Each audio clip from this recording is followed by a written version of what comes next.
What's up guys, I'm back with another upper body day. Today I really focused on really hitting my entire upper body extremely well. I started off with doing neutral grip pull-ups, and the reason for choosing this exercise over maybe wide grip lat pull-ups is because with this I can get a lot more activation in my back as well as in my biceps. What I did from set to set here was to do the eccentric, the low portion where I'm going down, doing that as slow as possible. So with each set going on, I started doing it slower and slower and just focusing on that negative the whole time. Just trying to elongate the biceps as well, trying to use them a bit more, see if my back can actually hold my position. And this was quite tough, I would say, and even though I only did 3 sets of only body weight neutral grip pull-ups, it was quite rough. Then afterwards I went to do a we can just call it a horizontal pull exercise, and what I'm doing here is I did chest supported dumbbell rows, and I'm also trying to keep my chest and my core area really tucked in onto the bench. Of course, you don't want to move too much, as you'll be cheating quite a bit. So therefore, of course, you can arch a little bit as you come up, but getting in that squeeze by only using your back or trying to use your back more than any other part is really important. So from going from a vertical pull into a horizontal pull is good because you're hitting your fibers much differently. And a nice thing with this exercise as well is that you're also hitting your upper back quite well. You are hitting that rear delt extremely well while hitting your upper back. So this is one of my favorite exercises, and sometimes you don't feel the contraction that much, and if you don't feel it, then I would suggest drop the weight and do the reps slower. The next couple of things that I did here was just single arm row. So basically you can just call it as a pull down, and once again this is just focusing on the single muscle and the one side of my body at a time to try and see, is there a part that is lacking? Is there a part that needs more attention? Can I do certain things a little bit better? So this goes on for quite a while. I did this for about 3 sets. Of course, it's important to sometimes mix things up.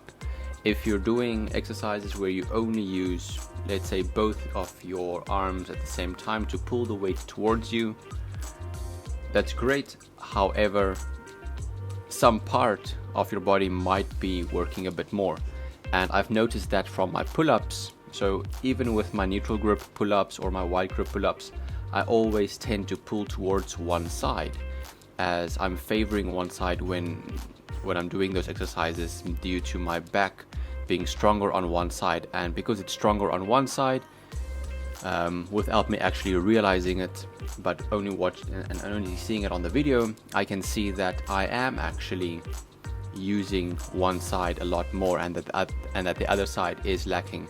Therefore, these single arm exercises are extremely important to try and gauge where is that part in your body that is lacking and how can you fix it.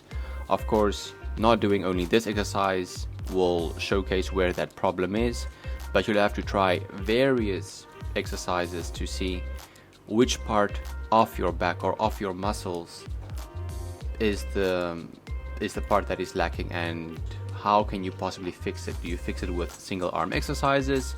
Do you fix it with maybe more core work, more mind muscle connection? And those are all things that you have to really try and fix, because our body is very complex, and sometimes we think, but the gym equipment is so easy to use. In fact, it's actually quite difficult. Many people don't know what the hell they're doing. And of course, practice doesn't make perfect.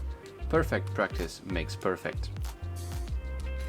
So anyway, next I went to do some cable rows. Again, this is I would say a vertical pull,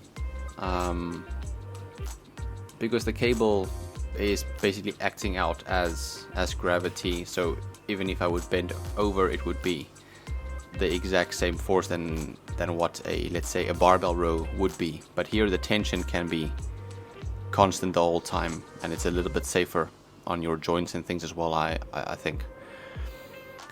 I do see that my back is opening up quite a bit when doing this. The first two parts of the low row was just using a straight bar and having it a bit wider than shoulder width apart to try and hit the certain section of my back, and then I went over to do this V-bar underhand grip. So of course this time around it would be incorporating biceps a little bit more, but I'm also trying to not use momentum too much, trying to stop my body before I'm going past the 90-degree mark to try and just use my back muscles, or try and use them as much as possible without just doing like a hip hinge and swinging way too much. The last one was a bit more of momentum, and I did this due to me going a bit heavier, as I can't do that weight by being strict with the pulls. Rather, I wanted to try and see, do I have the strength to, even with momentum, move the weight around? Then what I did here, so first of all, in the past I did this exercise, and after I did chest, and I could feel my biceps extremely, like I felt it quite a bit, and I think it was also because it was pulling through my biceps rather than my back. But here I went over to try and do the exact same thing. So after all of these exercises, I'm already knackered, I'm already super tired from doing this exercise, but I'm just trying to incorporate my biceps, only using biceps. And as today was just a back day really, with some other assistant work such as biceps and abs, which is going to come next, I've not been training like this for a long time. I've been always doing something where I'm doing, let's say, chest, back, and shoulders all at the same day. But it's only maybe 1 or 2 exercises for each muscle group. Here it's really focusing on the back again, so I'm doing a muscle group split, and I would feel that I've not trained like this in a long time. However, my back really got a beating from this workout. And of course, biceps need a bit of extra work sometimes, and it's always nicer, I think, when you have like fuller, thicker biceps. So I really went to see what can I still do, and doing normal straight bar barbell curls is something that I think I am lacking, because I don't have that entire range of motion. You can see like I'm curling through my shoulders and basically pushing the barbell up and not getting the curl completely. But it is also due to the restriction that I have with my forearm getting into my bicep, and there's limitation there with how high the bar can go. Here at the end, I just try to really see, can I just focus the curl and not swing too much. Then going to the last bicep exercise, it's, yep, I'm standing in the squat rack, but no one else was using it, so therefore I went. So just straight bar curls, and of course this is just for me to test my strength.